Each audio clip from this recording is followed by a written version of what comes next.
दोस्तों, आप ये बात अच्छे से जानते हैं कि ब्रह्मांड के अंदर कई तरह के रहस्य छिपे हुए हैं, लेकिन हमारी पृथ्वी के अंदर भी कुछ इस तरह के रहस्य पाए जाते हैं जिनका पता अभी तक अच्छे अच्छे साइंटिस्ट भी नहीं लगा पाए हैं। आज हम उन्हीं में से एक रहस्य के बारे में बात करने वाले हैं। आपको हम आज बताने वाले हैं भारत में स्थित एक ऐसी गुफा जिसके बारे में बहुत कम लोग जानते हैं, और ये गुफा है किष्किंधा नरेश बाली की। जी हाँ, वही बाली जिसका रामायण में कई बार जिक्र आता है। वही बाली जिसके पुत्र अंगद ने रावण के दरबार में जाकर अपने पैर को जमीन में इस तरह से गड़ा दिया था कि रावण के बलशाली ताकतवर पहलवान भी उसे नहीं हिला पाए थे। ये गुफा अपने आप में एक रहस्य बनी हुई है। यही वजह है कि जब वैज्ञानिक गुफा के अंदर गए तो अंदर का नजारा देखकर उनके होश उड़ गए। तो चलिए जानते हैं इसी गुफा के बारे में डिटेल में इस वीडियो में। लेकिन उससे पहले हमारे चैनल अनोखी दुनिया को सब्सक्राइब करके बेल आइकन को प्रेस कर ले। जल्दी से शुरू करते हैं अपना वीडियो शुरू करने से पहले कमेंट्स में जय श्री राम लिखना ना भूलें। वानर राज बाली का शासन किष्किंधा नगरी में हुआ करता था और उसके बारे में कहा जाता है कि वो इतना शक्तिशाली था कि उसने रावण को भी पराजित कर दिया था। वाल्मीकि जी द्वारा रचित रामायण के अनुसार बाली को उसके धर्म पिता इंद्र से एक स्वर्ण हार प्राप्त हुआ था। इस हार की शक्ति अजीब थी। इस हार को ब्रह्मा जी ने मंत्र युक्त करके वरदान में दिया था कि इसको पहनकर कोई भी रणभूमि में अपने दुश्मन का सामना करेगा तो दुश्मन की आधी शक्ति हीन हो जाएगी और वो आधी शक्ति हार पहनने वाले को प्राप्त हो जाएगी। इस हार को पाने के बाद बाली लगभग अजय हो गया था और अपनी शक्ति के बल पर उसने मायावी रावण को भी पस्त कर दिया था। इसके पीछे भी एक रोचक कथा है। रावण खुद को सर्वशक्तिमान मानता था, लेकिन जब उसने बाली की वीरता के चर्चे सुने तो उसे बाली से ईर्ष्या होने लगी। इसलिए उसने किष्किंधा जाकर बाली को युद्ध के लिए ललकारा। लेकिन बाली इतना शक्तिशाली था कि उसने अपनी बाजुओं में रावण को दबा लिया और पूरी पृथ्वी का चक्कर लगाया, जिससे रावण का घमंड चूर चूर हो गया। जब हनुमान जी श्री राम के दूत बनकर रावण के दरबार में गए थे और रावण ने हनुमान जी की पूंछ में आग लगा दी थी, तब भी इस बात का जिक्र रामायण में किया गया है। जब हनुमान जी ने रावण से कहा कि वो सीता माता को बिना युद्ध किए लौटा दे, तो रावण ने हनुमान जी को गुस्से में कहा कि रे वानर, तुम मूर्ख है। तब रावण का घमंड तोड़ने के लिए हनुमान जी ने कहा कि मुझे पता है तुम कितने बलशाली हो, तुम बाली से भी हार चुके हो। इस बात पर रावण को क्रोध आ गया और उसने हनुमान जी की पूंछ में आग लगाने का आदेश दे दिया। बाली अपनी शक्ति के घमंड में इतना चूर हो चुका था कि वो अपने भाई सुग्रीव से ही दुश्मनी कर बैठा। यही उसकी सबसे बड़ी गलती थी और यही उसकी मृत्यु का कारण भी बना। बाली और सुग्रीव की दुश्मनी का कारण भी यही गुफा है। एक बार मायावी नाम के राक्षस ने बाली को युद्ध के लिए उकसाया। बाली ने राक्षस को दौड़ाया और जब राक्षस ने देखा कि उसकी जान अब खतरे में आ गई है तो वो भागता हुआ एक गुफा के अंदर पहुंच गया। बाली ने उस गुफा के बाहर सुग्रीव को खड़ा किया और खुद बाली उस गुफा के अंदर राक्षस का वध करने चला गया। असल में वो राक्षस उस गुफा में काफी अंदर जाकर छुप गया। गुफा काफी लंबी थी, जिस वजह से बाली को उसे ढूंढने में साल भर से भी ज्यादा समय लग गया। अंत में जब राक्षस को ढूंढकर बाली ने मारा तो गुफा से बाहर खून आता हुआ देखकर सुग्रीव ने समझा कि राक्षस ने बाली को मार दिया है। गुफा से निकलते हुए खून को देखकर उसके दिमाग में एक ही सवाल पैदा हो रहा था कि कहीं युद्ध में बाली की मृत्यु न हो गई हो। इसी को देखते हुए उसने एक बहुत बड़ा पत्थर उठाया और उस गुफा के मुंह को बंद कर दिया।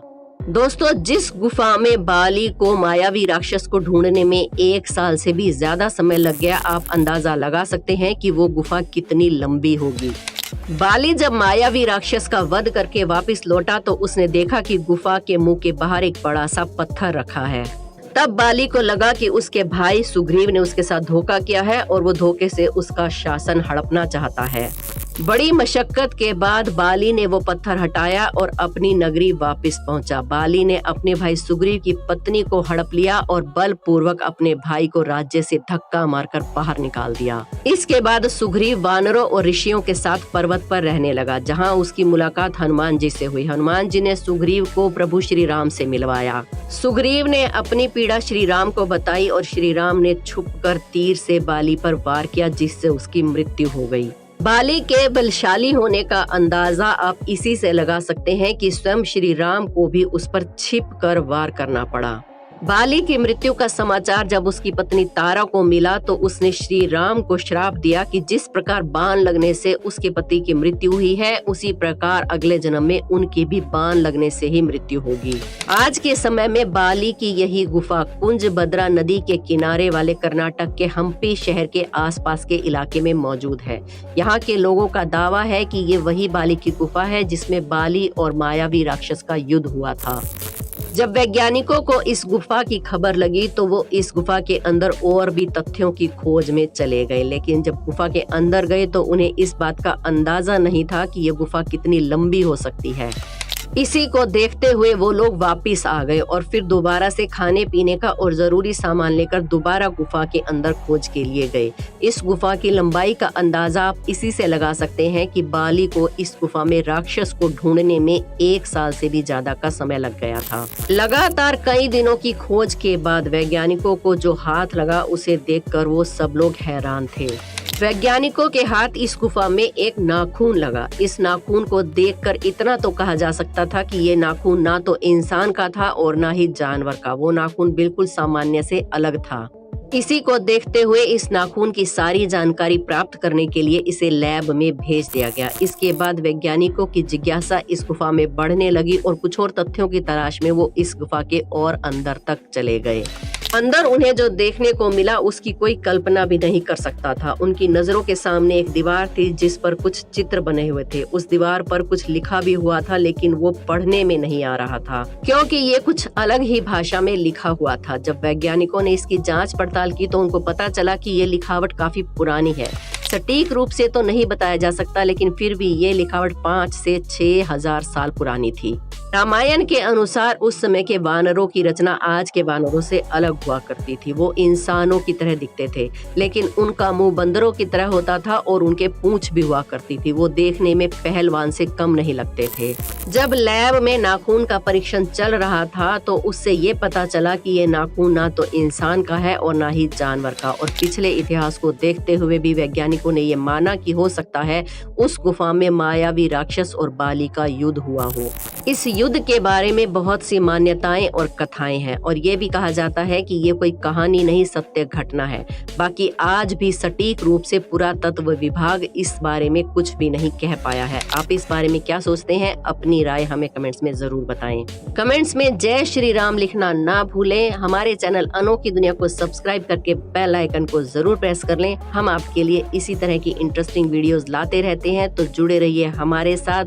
मिलते हैं एक और नई वीडियो में। जय श्री राम।